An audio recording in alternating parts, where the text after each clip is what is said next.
Hello, this is the fifth and final part of Imperfection by Neon Zangetsu for now. Link will be in the description. All author's notes have been removed between chapters. Also, any NSFW scene will be removed. This part will cover chapter 25 to 29. Where is your god? Boo coughed. Her first realization that she still existed came in the knowledge that she could feel her arms and legs again. Her fingers, toes. The rest of her proved swift to follow after that as she regained control of her extremities. A fleeting sense of weightlessness engulfed her mangled limbs as they slowly, painstakingly knitted themselves back together. Every cell ached in united agony, her chest rising and falling rapidly as her lungs remembered how to function once more, sucking down greedy gulps of air. Next came the eyes, her brain forcibly restarting as vision returned to her, followed by sense, wisdom, words. Realization of self. So, not dead. Which meant, and there was pain. Ow, ow, ow, ow, ow, ow. Jolting to her feet with a start, the immortal Majin clutched at her skull and hissed softly. I am never doing that again. Regenerating from near nothingness was not a feat she wished to repeat. Rationality. Majin Buu, having absorbed some of the greatest minds mankind had to offer, understood just how close she'd come to extinction. She also knew how she'd survived, sheer instinct compelling her to jettison an infinitesimally small part of her seconds before Beerus obliterated her body. That single wisp of herself had laid dormant, lying in wait as all hell broke loose. Feeling the ebb and flow of the energies around it, quietly waiting until the moment was ripe to strike. Now, her childlike personality momentarily suppressed by the knowledge that what she faced was so beyond her abilities, the battered bubblegum beauty rose, turning a keen gaze on the horizon. Perhaps it was her close brush with death, but she found herself actually capable of following the storm above. Red vied violently with purple, the roars of two beasts trying their utmost to murder one another. One of them would fall. Naruto. Beerus was so far and above she felt like a stupid girl trying to take down a mountain with nothing more than a stick. And the one with him, he was even stronger. Distantly, she became aware of Naruto as well. She could also feel his energy flagging, feel him drawing more and more strongly on his own life force to supplement his faltering body. This new form, for all its incredible might, wasn't going to last much longer. It was just too energy intensive. Not to mention literally insane, if the feral growls were any indication. It wasn't going to be enough. In the beginning it might have, but for each blow he landed, each bruise inflicted, the raging Hakaishin only continued to raise his powers. At this rate, her beloved's body would give out long before he could find a way to win. But if Naruto couldn't beat him, then who? No matter how strong he might have become, he was by no means a god. Not yet. There, only a few yards away and scattered across the lawn, were the answer. Boo nearly sobbed in relief when she saw them there, waiting. 7 glittering spheres half buried in the rubble. It was almost too good to be true. Then she grinned. It was all teeth. Dark eyes snapped up to the horizon, watching those streaks of scarlet and violet snarling against one another in a clash without end. Boo grinned, white teeth flashing in the dark as she started forwards toward her prize, limping ever so slightly. "You want a Super Saiyan God, Beerus?" she hissed viciously. "I'll show you a Super Saiyan God."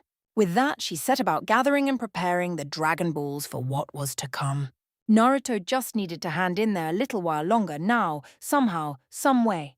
"Hello, King Kai," she began, issuing a telepathic request. "I need a favor." Less than a mile out. "Damn you!" Beerus rocketed out of the ruins of Capsule Corp, a deep purple aura engulfing his body as he streaked across the grief-stricken sky of the city. A streak of golden crimson shot after him almost immediately, prompting a furious snarl from the god of destruction and forcing him to hasten his pace, lest his pursuer catch him off guard. He was angry. No, beyond angry. Rage encapsulated itself in his heart like a blazing storm, suffusing his limbs with heat while his mind clamoured for a solution that simply refused to present itself. He knew the moment he slowed, that thing would be on him again. A beast that would not, despite his efforts, stay down. Because against all odds, it was pressuring him. Him! Of all people. That last blast required considerable power on his part merely to survive, and the fact that he'd been pushed this far at all was absolutely, positively galling. It was his own fault for holding back, really. But how was he to know this crazy fox would go berserk? His right arm continued to bleed profusely, an irate reminder of the grievous injury the bereaved blonde had dealt him. If he used the full might, surely this farce would end. But the idea that he had to do so against a mortal? Absurd. Ara, is he pressuring you, Beerus-sama? Wise called from his perch atop a shattered spire. Perhaps I should step in, The feline deity coloured deeply and ground to a halt in the stormy sky, forgetting all about the red streak at his back. No, he sputtered. I have this completely under cognac. Mine! Whis paid no attention to the feline's startled squawk and sounds of a struggle behind him. Instead, he focused intently on his sushi as Naruto used one of his many tails to hurl his ward to the ground. Oh my! This was turning out to be quite the show. He couldn't remember the last time someone had actually made Beerus fight with anything resembling his true strength, much less actually inflicted anything resembling an injury on his personage. Sometimes, even the mighty needed to be humbled these days, lest they forget there was always someone stronger. Better to have said someone ever present, rather than a distant reminder like the Omni King. Besides, it was more than a little amusing watching him struggle. Alas, truly a pity they had to destroy the planet at all. Such delicious delicacies tilled. Gah! Beerus snarled without sense, struggling mightily against the crimson tail wrapped around his throat, fingers gripping the surprisingly flexible appendage, even as it tried to choke the life out of him. He'd managed to cut 2 of them away, but for each of the 9 he severed, 2 more grew in their place. Spirits, how do you fight against something like this, Oi? Already he could see his opponent readying another blast in the distance, a clawed hand beckoning, crooking, channeling wind into his palm, a shrieking sphere steadily expanding there as he looked on. Whis whistled softly. Well, now, I haven't seen an attack like that in a while. Beerus was of a slightly different mind on the matter. Oh dear. Oh fucking hell. That looked painful. Terribly, awfully painful indeed. Do you expect me to stand there and take it? With a roar like thunder itself, the Hakaishin brought 50% of his maximum, a previously unheard amount, to bear and swiped at the thrashing tail holding him, severing it with a blade of explosive energy. Naruto yelped and recoiled explosively. He slowed but may as well have been pushing daisies at him for all the damage his attack left. Still, it was enough for Beerus to close the distance, rocketing forward over the ground in a violet streak of raging ki, tail cracking like a whip behind him. The he lashed out, hard. Naruto, to his credit, nearly kept up, ducking the tail and lashing out with 3 of his own. To his disbelief, Beerus simply vanished, the crimson tails arcing harmlessly through an after-image. A faint whisper in the air is his only warning, and he turns, fangs bared. He never saw the purple fist snap out until it found his face. Then he slammed backwards into the ground, tails and all, careening head over heels until the world was little more than a mottled black blur in the back of his mind. Dimly, he became dimly aware of a large welt rising on the right side of his face whilst he tumbled, but there was no recollection of the Hakaishin's attack any more in his memory. Fast! Too fast. He hadn't seen anything, only felt his nose shatter, and then he was gone. It sent a flicker of sense sparking to life in his battle rage. Okay, he hit me really hard. Hard enough that I can think of what the fuck? Blue eyes bulged as a shadow fell over him, effortlessly matching his rapid velocity. Widened golden eyes glared down at him. Narrowed. Then his mind switched off and his body reacted on its own, twisting in mid-lunge, raising a forearm to block as Beerus struck out with his heel and drove him into the earth.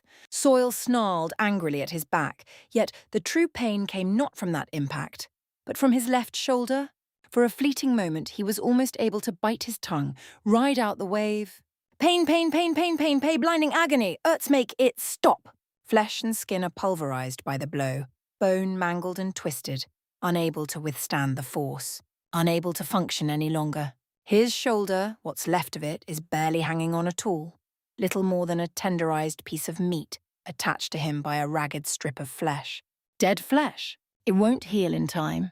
He knows this, realizes it, need to make room for the new. No choice. His good hand closes around what remains of his shoulder, tightens, yanks. Flesh tears, lips part of their own volition, and he screams. Shit! Naruto curled inward as his body shuddered. fighting the urge to cry out even as he felt his regeneration take over. Bone burst from the wound.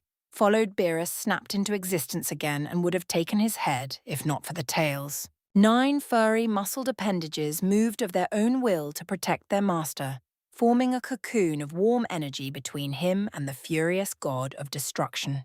An old memory plucks at him, a memory of commanding a larger body with these very tails, of the attack he'd made, an attack without equal. Bijudama. Locked in the dark, Naruto grins, and the beast came howling back to the fore. Beerus struck out again, parting the tails, but this time Naruto was ready. Even as the extra appendages retreated, he stomped down, kicking up a wave of dirt into the Hakaishin's face. Then he seized his tail and gave a mighty wrench, ripping Beerus off the ground and swinging with all his might. The feline had all of an instant to cry out in surprise, then he found himself flung him away from the... No real damage was done, but it did give the blonde a welcome breather. Time to reclaim his footing. Time enough to open his mouth. Beerus has half a heartbeat to see the sphere of black light swelling before the shinobi's face, to know his own peril. Too late, he realizes what's about to happen. Red and blue collide. Burst. Ignite. Oh shit! And then the air ignites as though struck by flint. Boom! Ahs on the other side of the planet. Are you out of your mind, woman?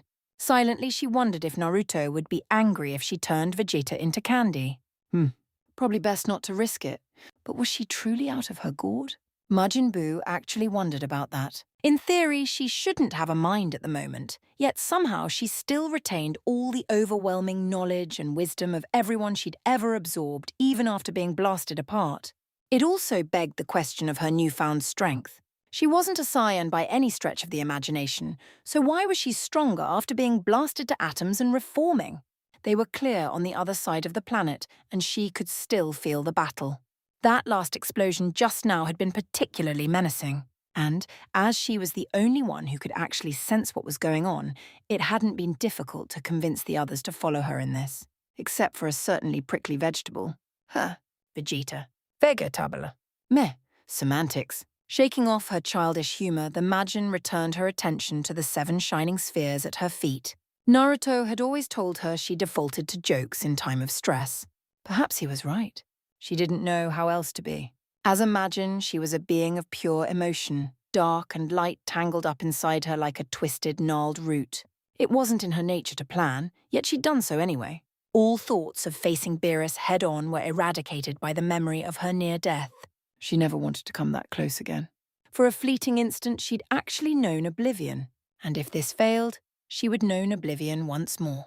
The thought was chilling. "Do you really think this will work?" Piccolo inquired. Boo offered a tiny wan smile. "I hear heaven's nice this time of year." 18 groaned. "Well, that's encouraging." Everyone had looked at her as though she were mad when she told them she wanted to bring them back to Earth. More so when she insisted to summon Shenron. Of course he couldn't do anything to stop Beerus. That wasn't her intention. Naruto had once told her that the Great Dragon knew all there was to know. Now she was about to put that to the test. If anyone knew what a Super Saiyan god was or how to summon one, then it would be the damn dragon. It had to be the damn dragon or else they were all going to die.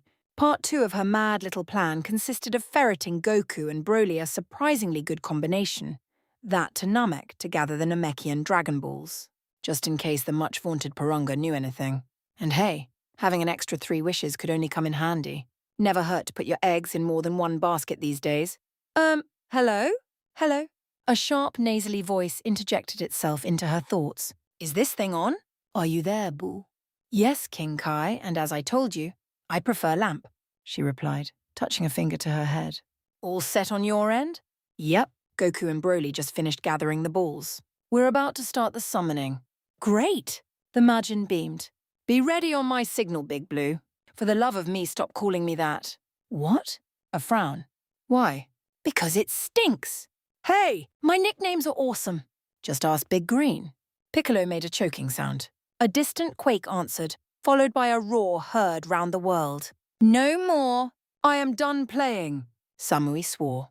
"I think Naruto just pissed God off." "You think? Fine," Boo growled. "If that damn cat wants a Super Saiyan god, we'll give him one. Ready? Vegeta bristled slightly, once more reminded just how utterly Beerus outclassed them. I still don't see the point in asking the damn dragon about any of this. Too bad, Vegetable. This is the plan. Win or die. Off we go, Tilde. Raising her arms, she intoned in a sharp voice, "Arise! Shenron!" No, I am not amused. Beerus wasn't angry. No, not at all. Not even a little. He told himself this had nothing to do with missing most of his right ear. Oh no, not at all. Nothing to do with his pride being in tatters. Nor the burns covering his arms. Or even the fact that his outfit had been ruined and Whis was probably laughing at him. None of that mattered, he tried to tell himself. He was a rock, the eternal shore. All emotion would break against him and be scattered to the... Okay, screw it. He was pissed to all hell. This battle had dragged on entirely too long for his liking. His patience stretched to his limits. No more. His sole consolation came in the realization that the beast looked just as bad as him. Having sustained massive trauma from his own attack, Naruto's chest rose and fell in great heaving gasps, greedily sucking down air. Of the 9 tails he'd once wielded, there were now only 4. No, 3 now, as the 4th dissolved into scarlet streamers of Kai. He could deal with 3. You, he growled, flinging a finger forward. What kind of monster are you? Does it matter? Naruto coughed blood, tilting his head. If it means protecting my family, I'll become whatever I have to be to take you down. With a howl, he lunged forwards. Even the devil himself.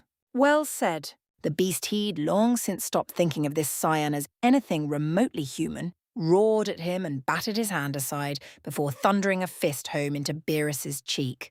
A tooth wriggled loose in his mouth, then came flying out entirely as the blonde completed his revolution, driving clenched knuckles home in a rising haymaker. He wasn't sure which he despised more, getting his ass handed to him by a raging monster, or a thinking one who'd nearly atomized him a few minutes ago.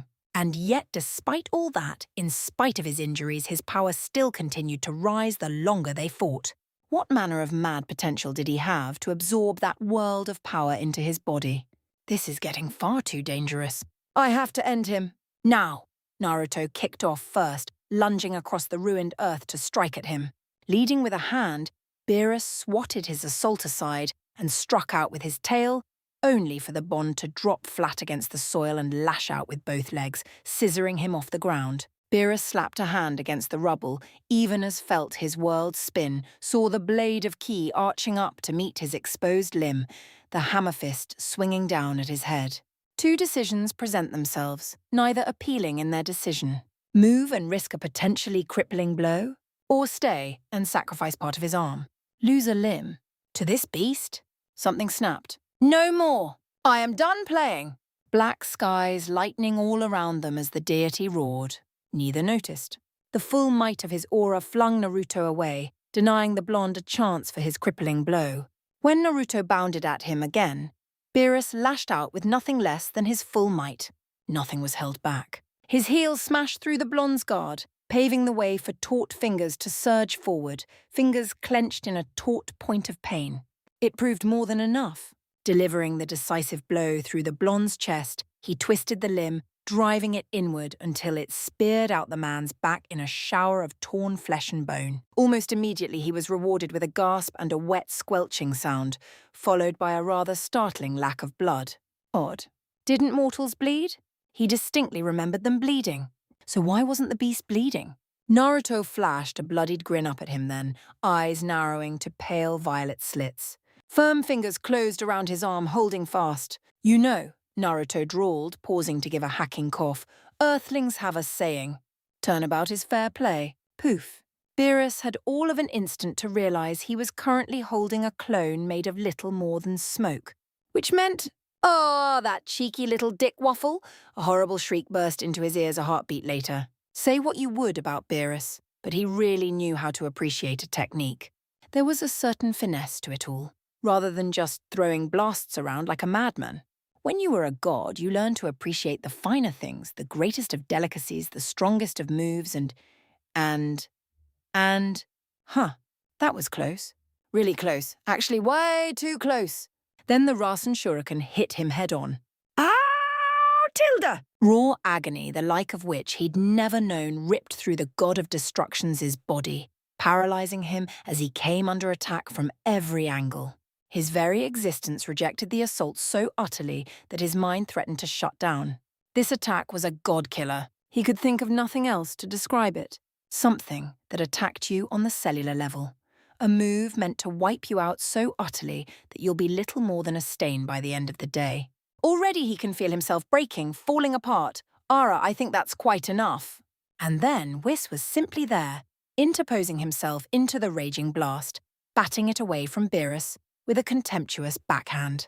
The Rasen shuriken, what little remained of it, shrieked away into the atmosphere, its whining keen growing more and more distant as it reaches the stratosphere.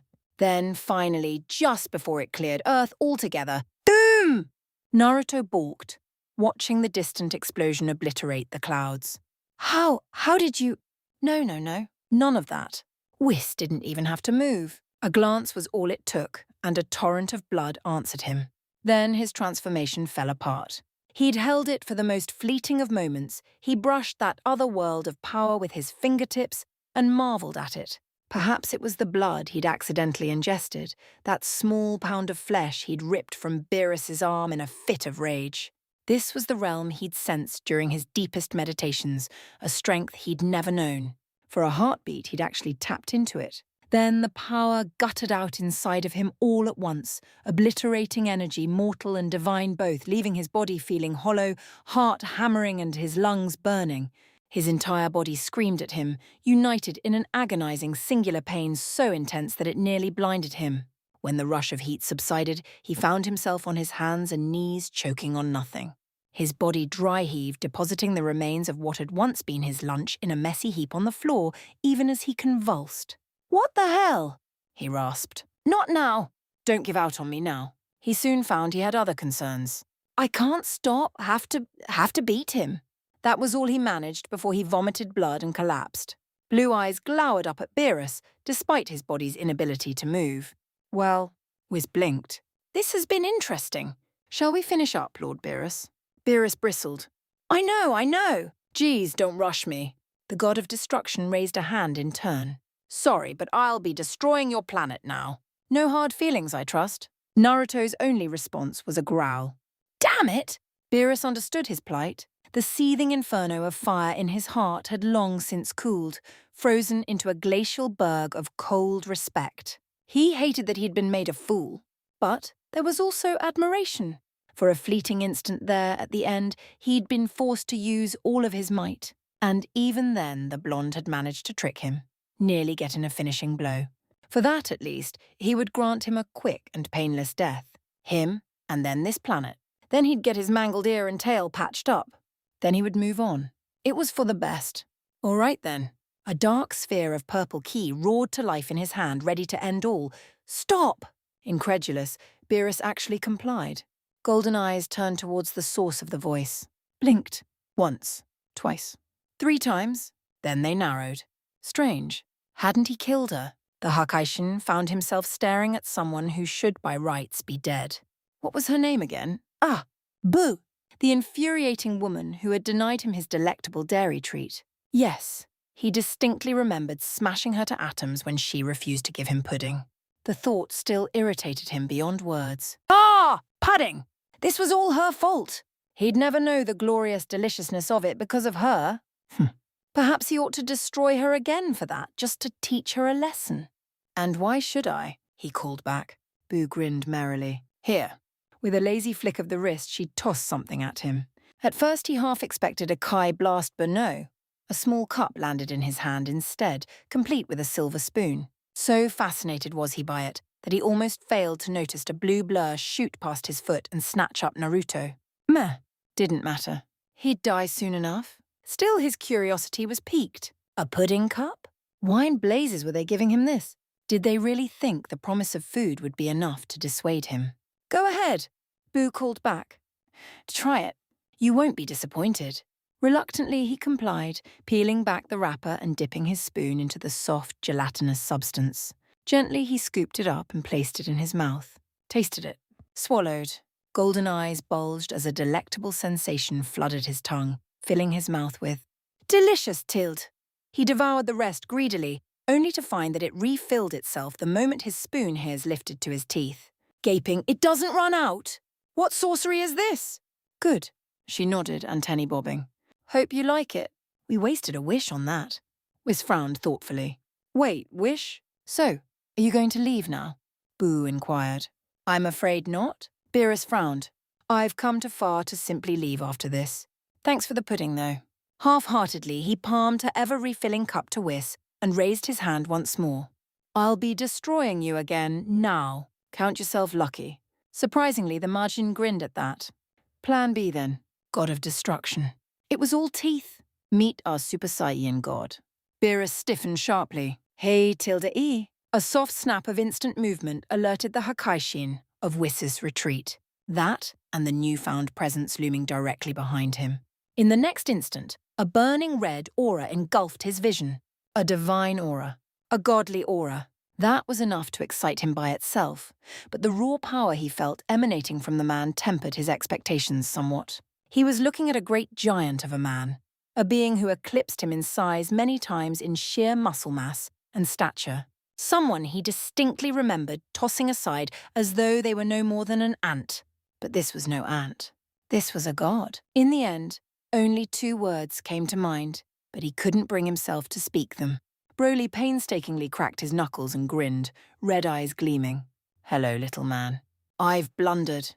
The god of destruction had half a heartbeat to realize this, as well as exactly who he was looking at before the legendary Super Saiyan's fist filled his vision and thundered into his face. Then his world shattered in a kaleidoscope of pain and hurtled away and upward into the distance at light speed, like a skipping stone flung across the water. Thankfully, a skyscraper broke his fall before he could reach escape velocity. Shame about the offices, though. Total loss, that. Pulling himself over a broken desk, Beerus lazily scanned the horizon, only to realize he couldn't even find that. For the world was consumed in a strange emerald-green haze, one that blocked his vision utterly. Now that didn't make any sense. Oh. It probably had something to do with the massive energy sphere bearing down on him. "Are you kidding me?" A deep, rumbling roar answered him. "Where is your god now?" Chapter 26, Poking the Dragon. Toa felt positively giddy. From her lofty vantage point atop the towering ruin of a gutted skyscraper, she found she had a picturesque view for the Battle of Gods. A fine view to watch the world burn. And burn it did. Entire city blocks bathed in flame as the Titans fought in the streets and the skies, heedless of anything but each other. These particular combatants didn't deign to concern themselves with the city's inhabitants, but rather one another, driven by raw battle lust. The urge to fight and overpower, the other consumed them utterly and overpowered all sense and logic. Ah, the chaos. It was glorious. Sweet, delicious chaos. "That's right," she hummed softly to herself, palming the right side of her face. "Keep going. Destroy everything." Though she heard them all, the screams of those in need below, of the injured and dying, those perishing even as the warriors of this planet raced to rescue them from danger, she felt nothing for them. Well, perhaps that was an overstatement. She was all too happy to take their energy and make it her own, to master it and feed it to her companion. It drifted around her staff in a dark miasma of negative energy, swiftly siphoned away for her own purposes. She in turn took that energy and discreetly fed it to him, raising his strength tenfold with each passing moment. Only a little more now, and surely they would have enough. Surely they would have their revenge, and "I do not see the point in this." Her partner's flat, monotone voice interjected itself into the pleasant haze of her daydream. "If you allow this to continue, the Saiyans may be defeated. Beerus will triumph." Restraining a patient smile, Tova pivoted on one heel and turned to face her most cherished creation. "Is that a problem, Mira?" she inquired. "If he does triumph, he is likely to destroy this planet." Her creation continued, pausing as another distant explosion shook the land. "We'll certainly be caught in the blast if we linger." "Nonsense." Reclining on the air with haughty languor, she dismissed his claim. "You underestimate Saiyan potential." Scorn danced in those red eyes. "You really think that brute will defeat the god of destruction?" "Not that one, no," Toa admitted, tilting her head back to the battlefield. "I suspect that task will fall to another." She paused when the earth trembled anew, a silent groan from the city-spanning brawl. After all, he's not the sort to take defeat lying down. Naruto. Mira all but spat the name, as though it were poison on his tongue, the foulest of venom. You are overly fascinated with that one. I do not approve. Growling, he raised a hand and clenched it before his face, knuckles grinding against one another with a loud pop. What do you see in that fool? I could crush him easily. I think he'd be the one crushing you in your current state. Toa restrained a small scowl at her creation's blatant anger, resisting the urge to snap at him for his fallacy. He's strong, not just in body, but in mind as well, and not bound by conventional tactics like the others. A strength like that comes around once in a lifetime. The will and drive to surpass everyone, not for himself, or even simply for the sake of growing stronger, but rather for those dear to him. A wistful smile plucked at the corners of her mouth. It's a strange strength, but he's made it his own. Ridiculous, Mira scoffed. Strength through bonds. And this is what you admire? The demoness laughed. Quite the opposite, she declared. I want him to sever those bonds. You waste your time. My, are we getting jealous? The warrior offered a non-committal grunt. Absurd. I would never envy such a buffoon. He is no warrior. Yet the longer they waited, the more her mirror seemed to chafe. He did not enjoy observing battles or experiments as she did. Rather, he would prefer to fight. But if he did that, he would expose them. And Tawa wasn't one to risk herself without cause, especially to beings on the cusp of godhood. Someone had to be the brains of the operation after all. Still, it had been a grand show thus far, even if she'd been forced to alter her plans because of that time-travelling brat and his meddling. She'd watched a legend take shape, played her own part in this realm, and now she was almost sad to see it end. Almost. Strings laid years in the making were finally drawn taut, and all the puppets were dancing to her tune, whether they knew it or not. She didn't even need to truly manipulate the warriors anymore, knowing full well they would act on their own and, in doing so, unwittingly suit her needs. Of course they would. She'd utilised the utmost of caution to be careful, so very terribly careful in plucking them. Too much interference might tip the scales against her and give away her before her plans bore fruit. They couldn't have that. Mira might be an accomplished fighter, but even he wouldn't be able to survive the onslaught of so many skilled warriors at once. Not that it mattered anymore. Soon her creation would be beyond even a god. Just a little more energy, and their long-cherished goal would be within reach. Isn't it beautiful? She sighed.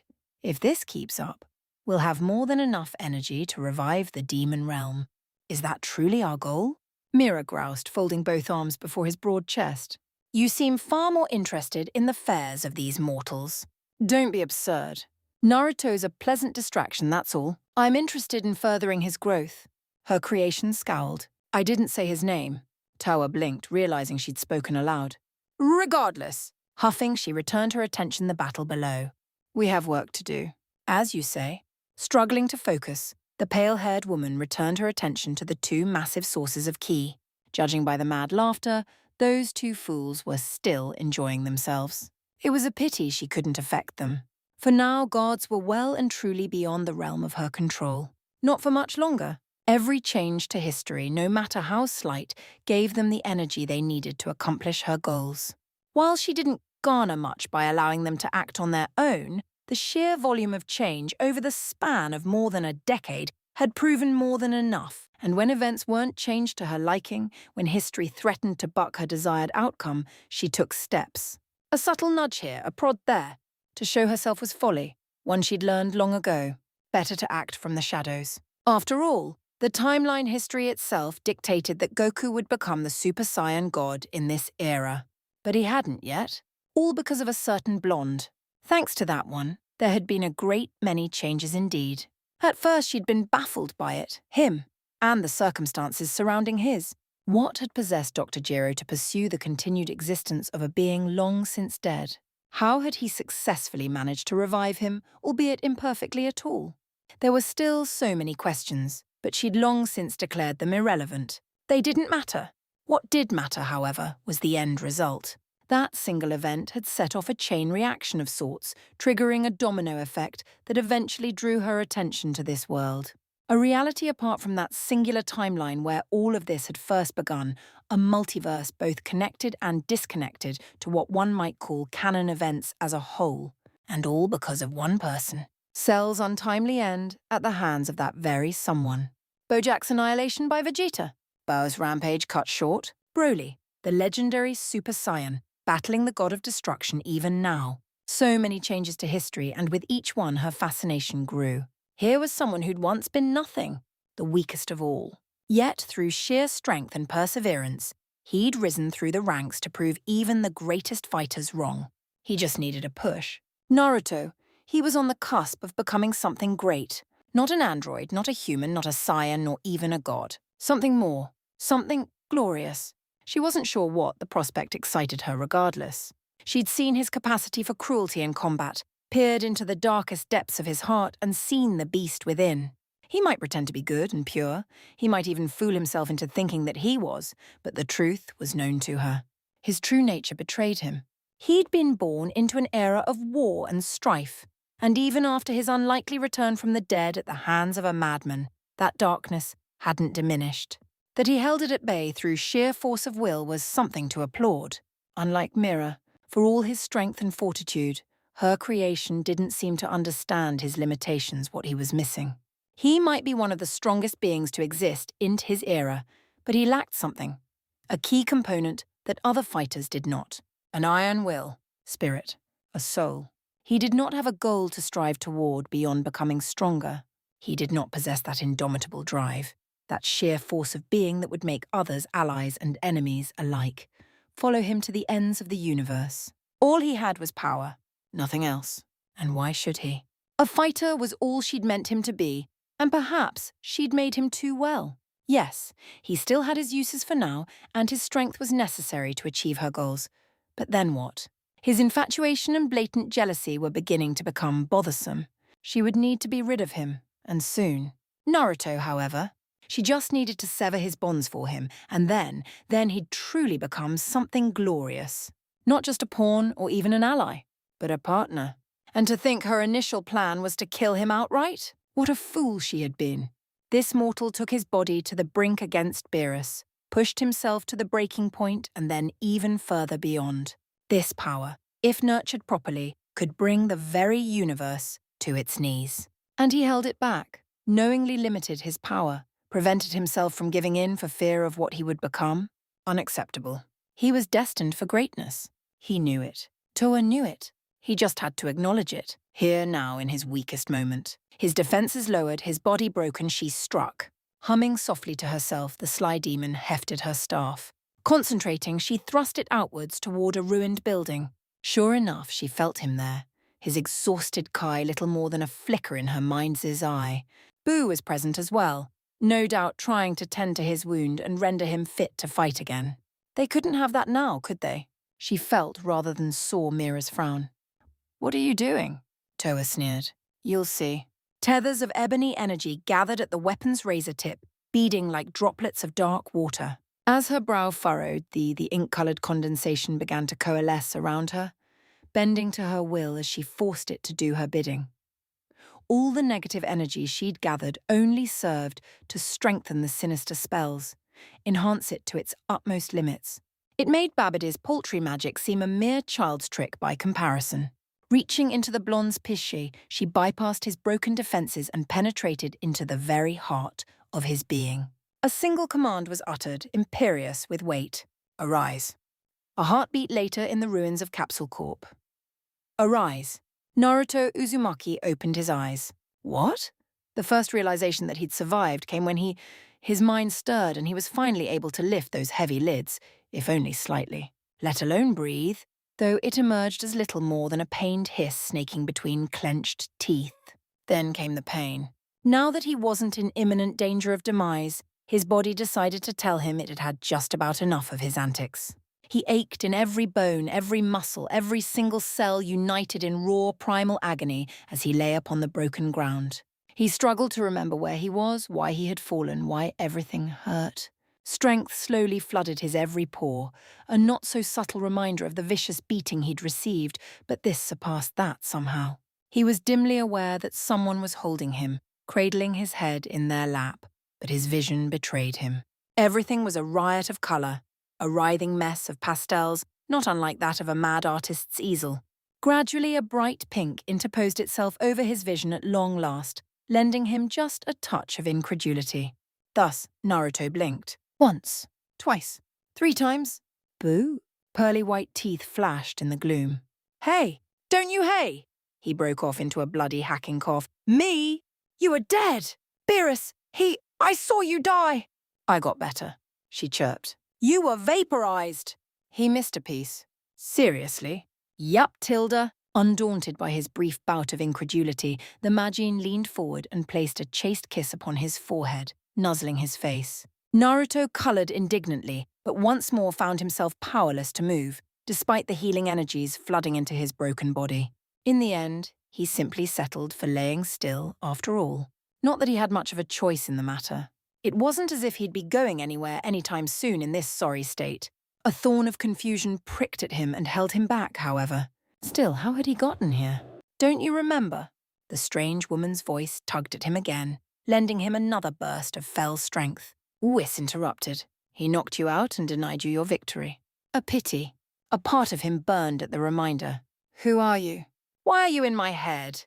Who I am is irrelevant. You could be so much more, you know. All you have to do is let go.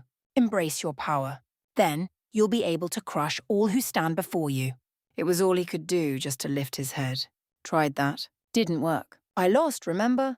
Only because you limited yourself, she argued. If you were to truly give in, sever your bonds. Bah-ha-ha-ha-ha. Wait, what are you, ah-ha-ha-ha. Oh-ho. Yeah, fuck that. I beg your pardon?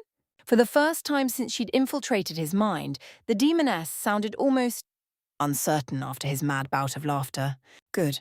Naruto pounced on this brief moment of weakness and used it to strengthen his defenses, rallying to hurl the meddling timebreaker out of his head. Did the laughter not make it clear? You can take that power and shove it up your ass. I've never wanted it. And then someone seconded his opinion. About damn time, brat! A dark, exultant roar rumbled through the void between them. I've been waiting for you to get off your ass and tell that witch off. In his mind's eye, a giant eye opened, red as blood and burning with wrath. As for you, woman, I'll applaud you for the effort, but you made one fatal mistake. You never stopped to consider that I might take offense to your little intrusion. I've butchered villages for much less. Didn't your parents teach you not to poke a sleeping Biju? You can't seriously mean to— the great beast snorted. I grow weary of your voice, wench. Prepare to be terminated. I'll be borrowing your body for this, Kit. Naruto couldn't help himself. He laughed, a short, sharp bark of relief. Have at it. I think I'll just take a nap until this is over. Well, you heard the man. Assuming control, do try and run. It makes the chase all the more exciting. No. Here now at last, panic overtook Tawar. I won't let you. She could see it now in her mind's eye, and it terrified her, that great, towering red fox leering back at her in the black, dwarfing all imagination, devouring all her hopes and dreams, every plan she had for the future. A strangle squeak fled from her lips as it reared back. Its fanged maw opened, exposing row upon row of jagged teeth. You don't have choice, fool. Get away! Even as Toa tried to sever the connection, even as she fought to resist, something welled up in her. In her heart of hearts, it surged up like a tidal wave of dread, batting her defenses aside as though they were made of cardboard. It took hold of the tenuous connection linking their minds and forcibly held it open with clawed hands. Traced it back to her, zeroed in on her last bastion of self-control and crushed it utterly. To her great dismay, in her last moments of coherent thought, the proud demoness finally realized the gravity of her error. One did not simply poke sleeping dragons. She'd fucked up. In the next instant, she felt it. Like a great wave crashing down on her senses, so too did Boo experience a sudden, icy rush of dread. Fingers colder than any abyss trailed down her spine. And still the Kai continued to rise, an incredible pressure that threatened to squash her, crush her very existence. As if an iron fist had took hold of her heart and squeezed until the organ became nothing but bloody red ribbons. This, whatever it was, went beyond a mere Zenkai. Divine ki, That realm of power that had so confounded her to this very moment was surpassed in an instant, eclipsed utterly. Hello, mortal. The fist crashed down into her from seemingly out of nowhere, crashing into her face and hurling her away like a rag doll. The blow ripped her from her perch atop the skyscraper and slammed her into the street with a startled yelp, nearly shattering her face outright. Her forehead burned fiercely, and she found herself catching incoherent snatches of sound as rubble tumbled around her. Where was Mira? Why hadn't he protected her? Groaning, she clambered to her feet and tried to puzzle it out. She soon wished she hadn't. Oh ho ho ho! A rich, pleased voice ripped through the air. You're more durable than you look. His hair stood jagged and on end, a ragged red mess thrumming with thick crimson arcs of energy offset with raging black sparks. Not unlike Broly's Super Saiyan God, but darker somehow. As if the very air itself were trying to escape, to get the hell away from him and the sheer presence he exuded. This was impossible. Her mind gibbered, scrambling for an explanation as the crimson-clad warrior alighted across the street from her, wearing a snaggle-toothed grin. It didn't make any sense. He hadn't undergone the ritual. He'd lost to Beerus. How was this happening? Gulping, she stood slowly. Mira! Sorry, the fresh voice rumbled. Your little toy is indisposed. Toa shrank back. You wouldn't hit a woman, would you? The being paused and leisurely turned to face her. His GI was all wrong, she realized, all red and black instead of the blonde's favored orange-blue. And those teeth! No. Naruto's mouth moved, but a different voice emerged. Naruto wouldn't. I, on the other hand. In a blur, he was before her. Strong fingers latched onto her throat and wrapped around her windpipe, hoisting the meddling timebreaker into the air, giving her a prime view of his visage. Unbidden, the demoness drew in a sharp breath. Even if the blazing red eyes weren't enough of a dead giveaway, she could never forget this energy, or that face. She'd only seen it for a brief moment in his mind, but once was more than enough. 'Twas the face of hatred itself, a sneering visage that seemed simultaneously torn between jeering laughter and seething, frothing anger. His very presence seemed to draw in all light, all hope, and turn it to despair. The sheer evil presence he exuded, that overwhelming aura of bloodlust. A name leaped to her lips, whispered in the darkest of realms, and she nearly choked on it. Kurama. The demon god grinned. Bingo. Now then. Clawed fingers tightened, drawing blood against her pale skin. Would you kindly die?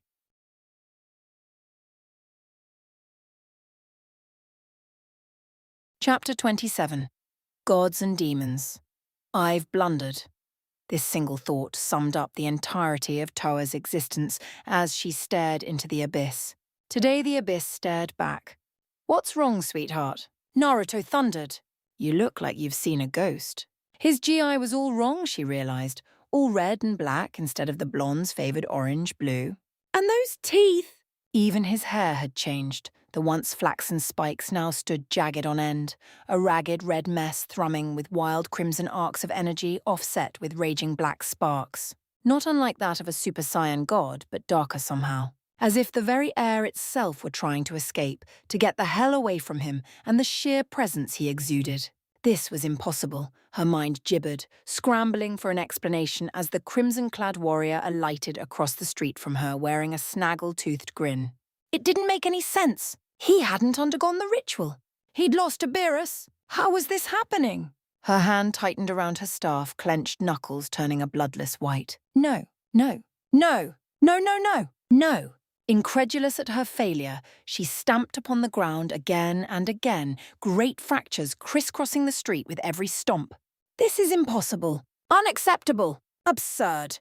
Ridiculous. You. Screaming, she flung a finger at the transformed warrior, infuriated all the more by his mocking smile. You were meant to serve me. It was destined.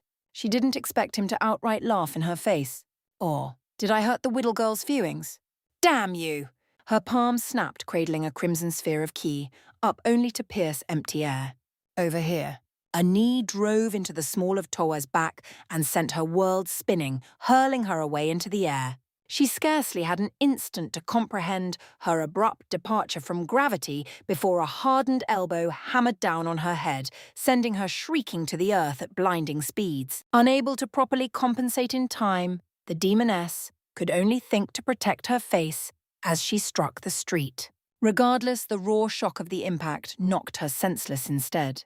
Had her eyes been open, she would have seen little more than a flash of white light as an entire city block buckled under her forced landing. As it were, Tawa found herself far too preoccupied with trying to survive. Realizing she'd blacked out for an instant, the white-haired woman clawed her way upright. Rather, she tried to. Something in her gut protested painfully and she doubled over with a choked cry, unable to rise. Agony such as she'd never known flooded her body. She needed healing and soon she needed to rest to recover. Mistake. Toa Tilda. Come out and play. His sing-song voice, accompanied by the sound of relentless footsteps echoing through the ruined city, and the dull crunch of rubble reminded her of her plight. She had to escape. Buy herself time to recover. Vision swimming in and out of focus, Toa could only see a pair of dark boots in the smoke. She swung an arm up to attack, only to find herself flattened by a lazy pulse of energy within the smoke. As if she'd been smote by an invisible hand, so too did she lose all the ki she had so desperately gathered, her power withering away on the wind as she curled inward on herself. This is ridiculous. How can I, a supreme being, be losing to someone like him? Don't feel too bad, Princess. You never had a chance to begin with. Trembling, Toa looked up just as a nearby building crumbled on her. With the last of her strength, she threw out a wave of ki at the falling stone, vaporizing the avalanche before it could reach her. In the ensuing cloud of smoke, she managed to gather up what remained of her ki and fly away, slowly, but it was a far cry from the sorry state she'd been mere moments before. And for a second, a sliver in time, she experienced something akin to relief.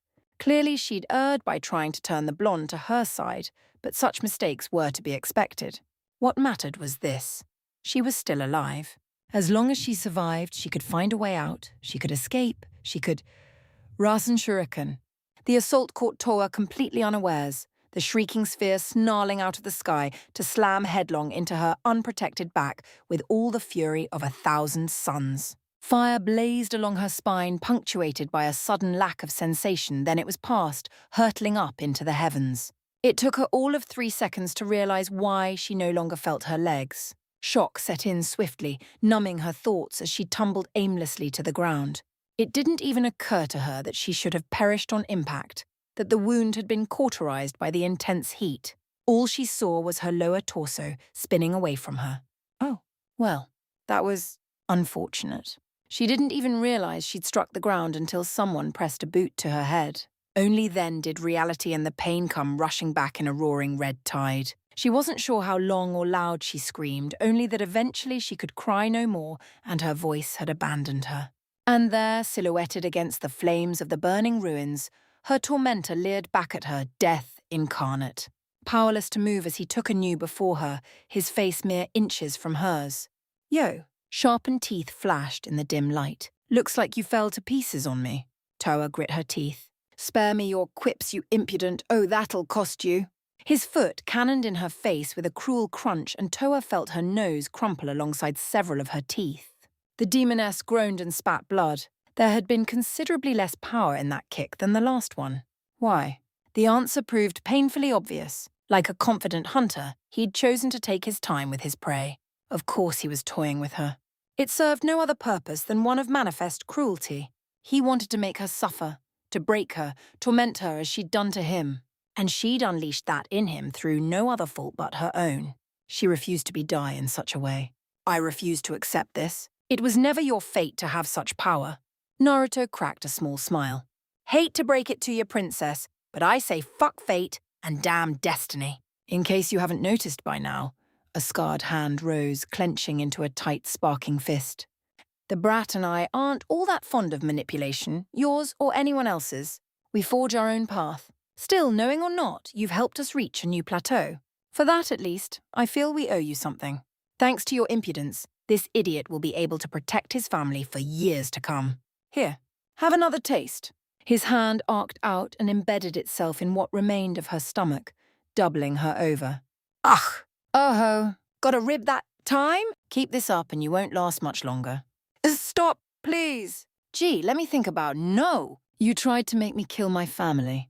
not feeling very merciful. This was all wrong. Choking on her own blood and terrified beyond belief, Tawa tried to push Naruto away. Of course she failed spectacularly in this and ended up scrambling backwards like a drunken crab, struggling in vain to put some much-needed distance between her and the man-monster, inexorably bearing down on her. Wrong? It had all gone wrong somehow. All her plans, all her plotting should have led to this moment, to her victory. Instead, all her schemes lay dashed at her feet. She saw her death in those cold scarlet orbs and she wasn't ready to meet it.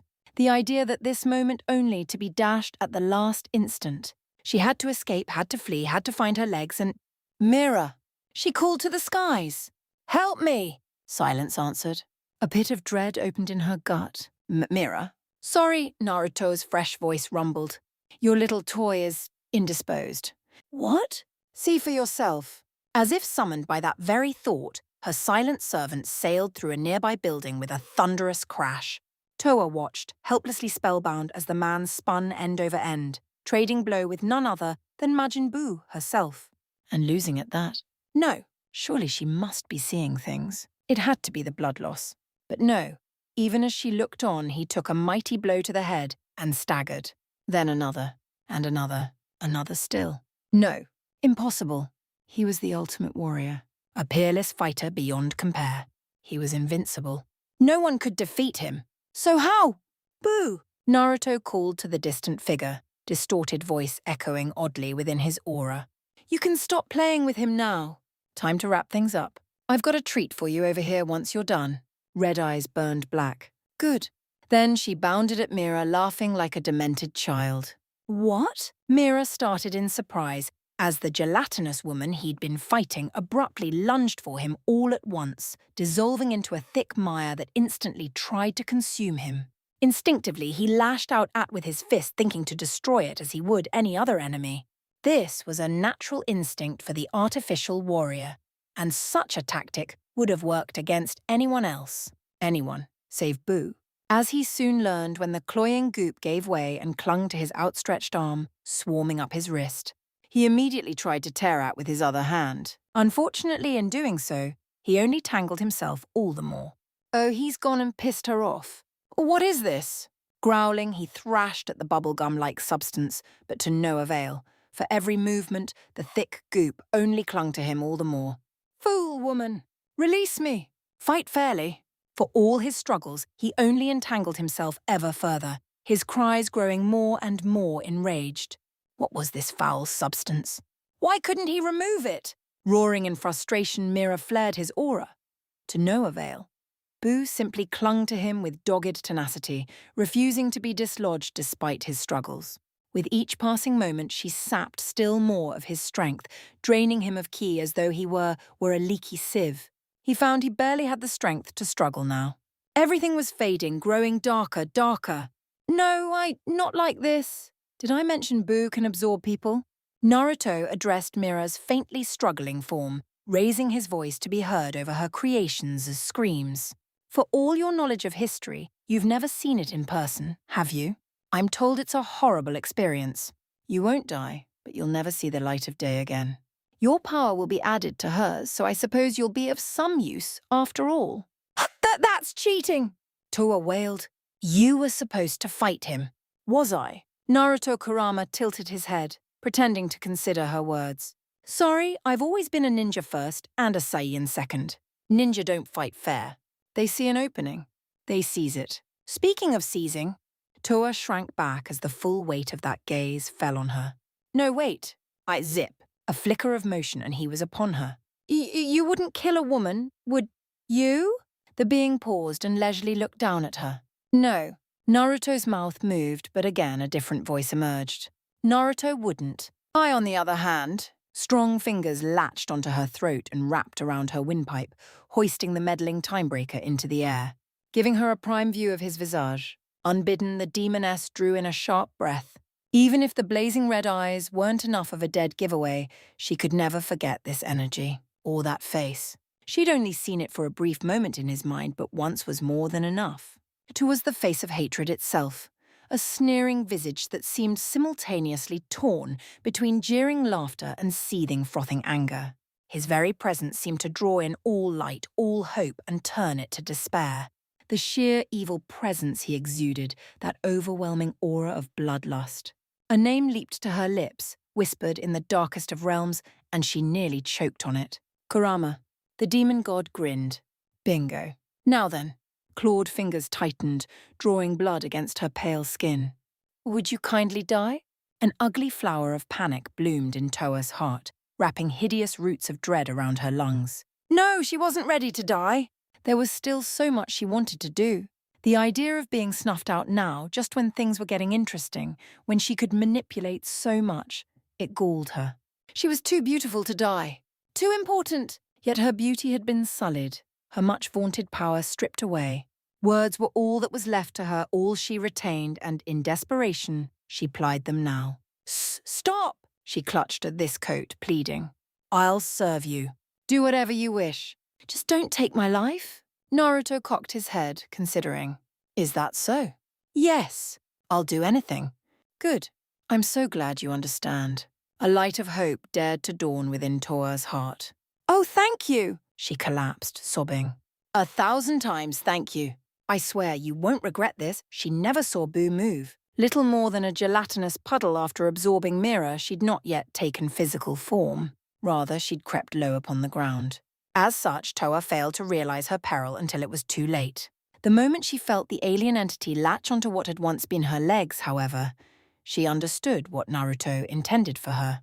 Hope collapsed on rotting planks. The faint light of relief she'd nurtured now snuffed out in an instant. With her arms near useless, she thrashed at the Majin to no avail. Every struggle merely fed her foe.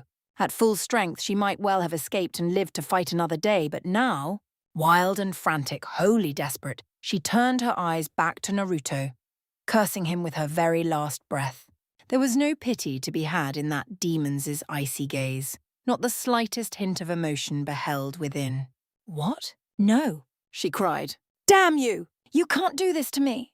Do you hear me, you filthy Air choked in her lungs as the pink sludge found her face. And abruptly, her consciousness faded. Toa ceased to be. Darkness.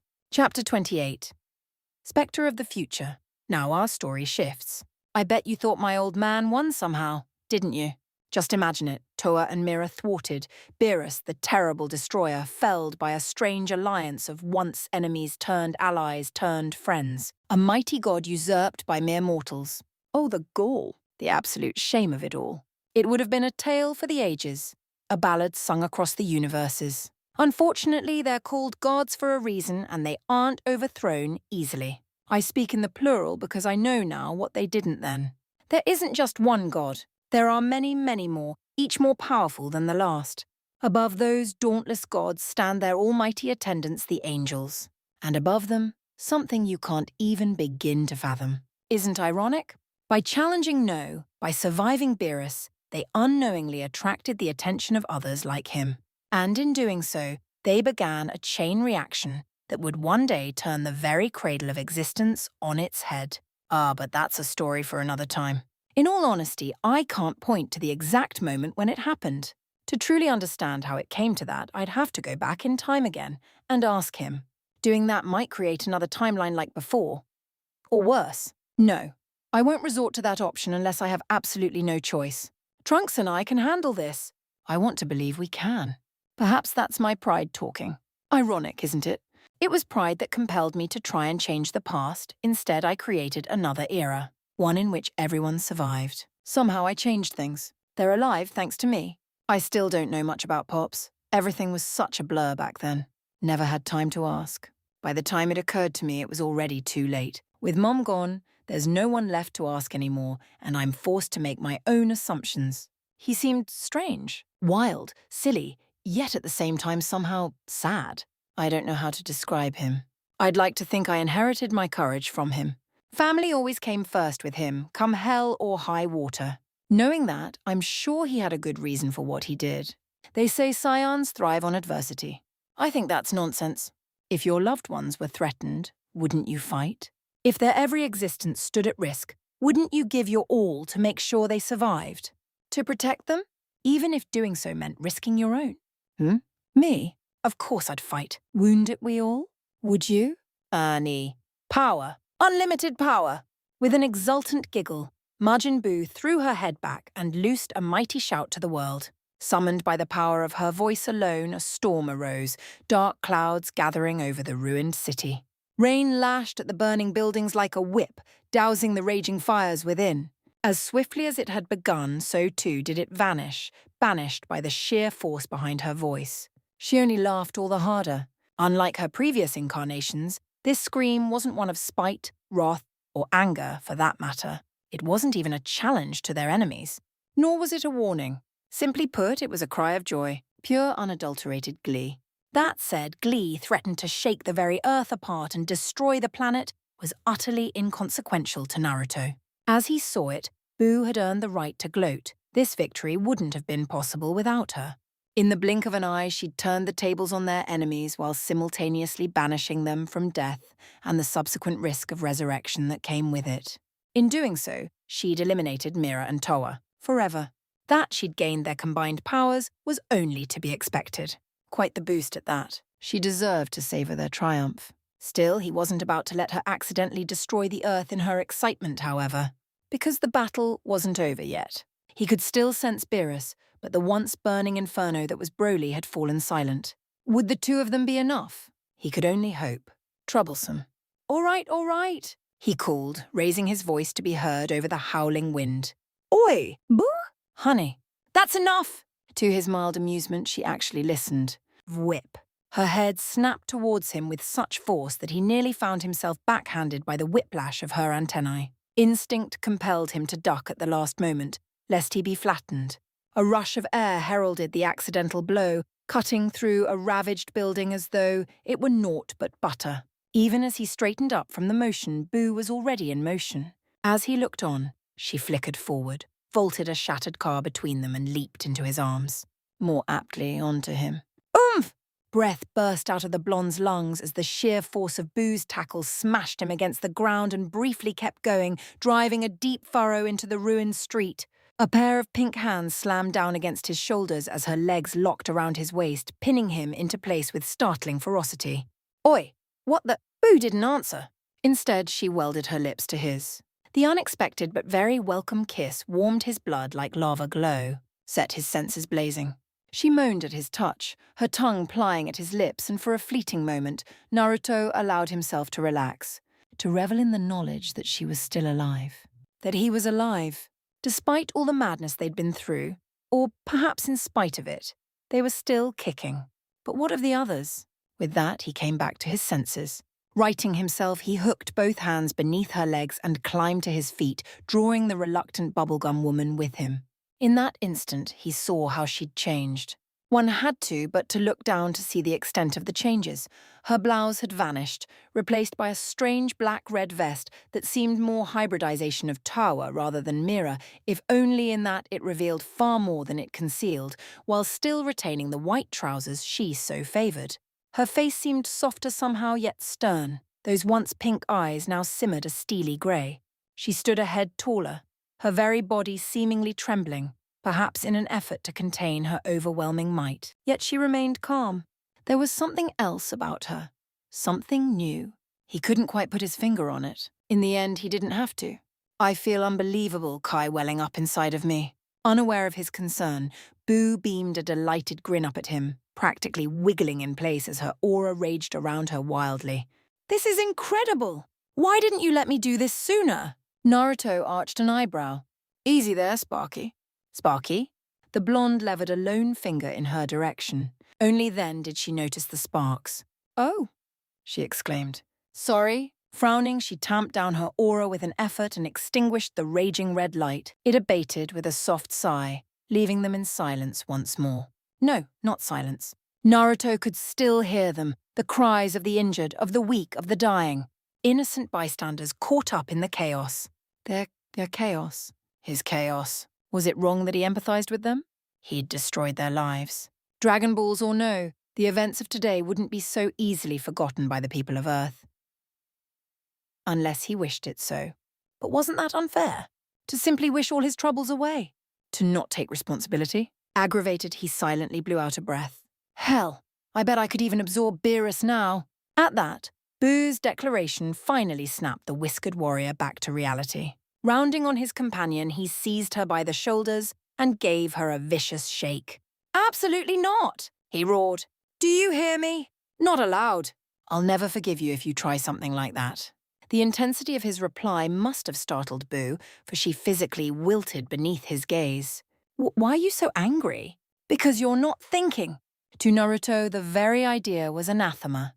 In his mind's eye, he witnessed her death over and over again. Powerful though Boo was, as she'd recently become, even she couldn't survive being erased by a venerable deity. "Promise me. Swear you won't do it." At first he thought she might fight him, argue the point, bicker. Instead, those bright eyes dimmed and her slim shoulders slumped. Fine. Naruto couldn't quantify the unutterable relief those words gave him. Boo might be wild and wanton as they came, but to her, her word was binding. She'd sooner die than break a promise. "You were lucky to escape last time," he pointed out. "If you try something like that, he'll erase you. Let me and Broly fight Beerus."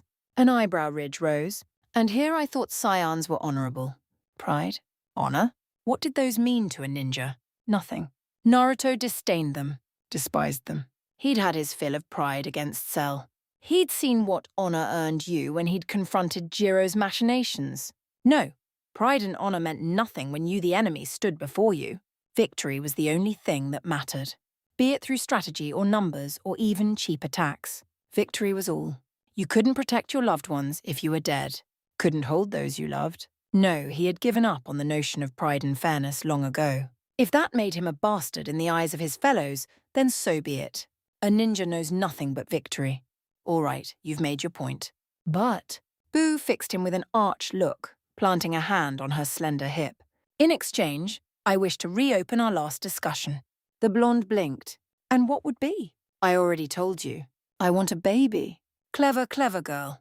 Naruto paled. Irk. For a brief floating sliver of time, his mind conjured up the image of pine, blue-eyed children. Strange how a thought could be so appealing and yet so terrifying. Swallowing thickly, he shunted that thought aside. Now really isn't the time or the place." "I'll take that as a yes then." "Shall we?" "Let's." At their current level, it took but a moment to to return to where it had all began. They were waiting for them. "What in the—" A strangled grunt escaped the battered blonde as he descended to the scorched lawn that had once housed Capsule Corp. It was all that would emerge from his throat. Words abandoned him utterly. Half a step behind him in landing, Boo hissed out a startled breath of her own and nearly lunged forward. Only his arm restrained her. Confusion was to be expected. Anger more so. After all, she didn't recognize the man currently using a certain legendary Super Saiyan as a mere footstool. That wasn't what truly riled him. It was Samui. His world ground to a halt. He'd been so focused on Broly that he'd nearly missed her, seated as she was behind the hooded man. Her hair mussed, face dirty from battle, hands clenched tight in her lap. It was only the frightening expression etched into her visage that suggested she wasn't there by choice. She caught his eye then, and something in her gaze rooted him. It wasn't anger. It was fear. Not directed at him, of course, but towards her captor. Impossible. Nothing frightened her. "What the devil is going on here?"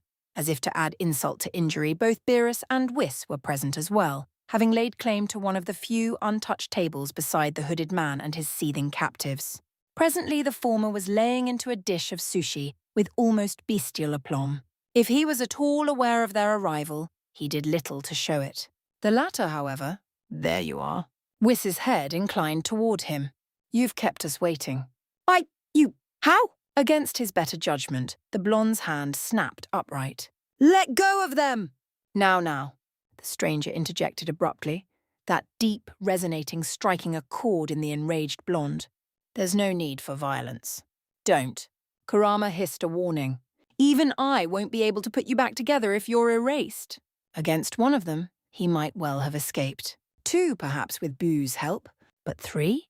The sight of it was enough to make even him sweat. Broly would be of no help here either. "Damn you!" Though he clawed at the much smaller man, the brutish berserker still found himself immobile, his battered body seemingly held captive by the slim form of the newcomer. Broly, who'd recently attained the power of a Super Saiyan god, now laid low by this interloper. This stranger who sounded so terribly familiar who wore… No. With that, his joy truly turned to ash in his mouth. No, his mind corrected, not an interloper. He knew this man, that voice. Hooded though his head might be, he'd glimpsed his features, seen his armor. He'd only ever known two men to wear that rusted red plate, armor of the first era of shinobi. One was long dead, forgotten by time. The other, no. That was absurd. Impossible. He shouldn't be here. Couldn't. It made no sense. Said man was presently nursing a silver flask, no. Now he was beckoning to them. Come closer, you two, he soothed. I won't bite. Beerus scowled. On the other hand, abruptly the man's countenance changed. Beneath the hood, Naruto glimpsed the beginnings of a scowl. My apologies, Saiyan. The reason for his apology soon became clear as he spun off Broly's back and delivered a debilitating kick into the berserker's ribs. With the contemptuous kick, he flung the hulking Saiyan into the rubble. The abrupt wind created by such a motion blew his hood back, exposing an unruly man of jagged black hair alongside a lined face. One Naruto knew all too well. His arm fell slack, earning him a stricken glance from Boo. Naruto didn't see it, didn't feel her hand tugging at his. He felt nothing. In that instant, he'd gone numb. Sorry about that, Beerus. Heedless of the maelstrom raging within him, unmasked stranger sighed. Would you mind letting this slide? For old time's sake? Oi, do you really expect me to forgive them after all that? As if waiting for that very moment, the interloper unfurled a tiny scroll from his voluminous sleeve. Scooping out the contents in a plume of smoke, he withdrew what looked a strange, grotesque dish composed entirely of what appeared to be tentacles of some sort. Naruto shuddered at the sight of it, more so when the man actually offered it to the god of destruction. Here, it's a rare delicacy from my universe. Long ears twitched. Delicacy, you say? One bite was all it took. And they're forgiven. See? Eyes the color of the void turned, locking upon Naruto. We can get along. Naruto found himself forcing the words through clenched teeth as he stared down his foe. He'd expected another one of Jiro's machinations, but this boggled the mind.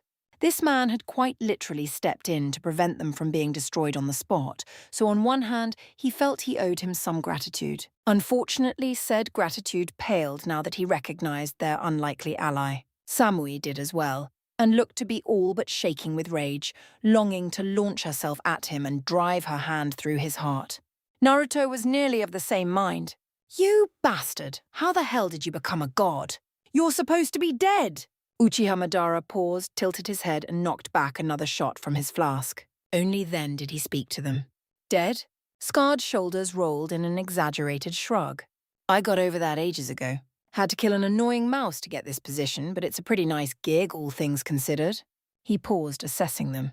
You two look pretty good for dead yourselves. Are you even human anymore? That's not what I meant! Ah, still nursing that grudge, are we? A wan smile plucked at his pale visage. Don't worry, I forgave you long ago, Naruto. Madara! I swear I'm going to… Now, a hand rose, cutting him off. Is that any way to treat the man who just saved your life? It isn't. Here. That same hand pulled up a battered chair. Sit down. Have a drink. Let's talk. It'll save me the time until your friends get here. After all, in the end, it's all about balance. Against his will, Naruto felt himself start forward. Balance. There can be no good without the bad. The reverse applies as well. Madara tapped the table with a gloved finger for emphasis, heedless of his approach. Think of it like this. An eye for an eye. Tooth for a tooth. Evil for evil. Every action produces an equal and opposite reaction. Saving one sad soul might do millions more to death, while letting a world burn could give rise to the opposite. You see, it's all about foresight. You have to nip problems in the bud, else they become weeds and choke you. For example, I once happened upon a young Kai during my travels across the universes. He possessed a frightening potential for combat, as well as capacity for great good or peerless evil. In the end, it fell to him to make a choice. He made his, I made mine, and the universes were better for it. He'll never trouble anyone again. Indeed, no one even remembers his name. You see? No, I don't. Don't give me that high and mighty bullshit. Drop the act. To his dismay, he actually received pity. Pity? From him! Ah, Naruto. Ah, what? He growled. Don't give me that look. You fail to see the forest for the trees. I'm not acting. Those eerie eyes burned red, condemning him for his outburst. This is what it means to be a god. To be responsible, to watch over others. Something you, my boy, seem to know precious little about. Shall I educate you? His rage must have been telling, for the Uchiha's face collapsed into a sigh. Oh. Pausing, he drained the last of his flask. Seems we're going to do this after all. Very well. Best to get it out of the way. Wait. What are you— Benevolently, he spread his arms wide and stood, leaving his visage utterly exposed. Here, I want you to me as hard as you can, he challenged. What? Now hold on, Naruto. The ancient Uchiha god interjected calmly with an upraised finger. You might have misheard me. Not half as hard, not some arbitrary percentage. I want you to hit me. As hard as you can. He let the words hang there in the stormy sky, bold with challenge. And if I don't, then you're not the man I remember. With that, Naruto's temper finally slipped its leash. Ah! Naruto, don't! Samui cried. Too late. A lifetime of loathing spurred Naruto forward, emboldening him beyond measure. In that instant, he knew only rage. It burned against his vision like a red shroud, blinding him to all else. A great and terrible wave roaring over him, deafening him to all else. This was the man he'd given his life to kill, eons ago. It seemed so long ago now. Yet here he was, confident as ever, holding her captive, mocking him openly. How many had he killed? How many lives extinguished by this man's hand during the war? They'd given their lives to end him, and now he mocked their sacrifice. How dare he? How dare he? Rearing back, he clenched his fist. Said fist and the arm behind it shattered against the Uchiha's upturned visage with a spurt of bloodied bone and mangled muscle. It never stood a chance. The abrupt loss of his limb came as a complete and utter shock to the blonde. He found himself all but rooted where he stood, unable to move as the ruined remnants of his right arm spun away from him. Distantly, he thought he heard someone scream. Who? Was it Boo? Samui? Him? He couldn't be sure. In fact, he wasn't sure of anything at the moment, beyond the blazing pain, his shoulder, and the faint realization of what he'd done. It was then that Naruto knew. He'd fucked up. My turn. Fwhip! Then Madara struck him so hard he broke orbit.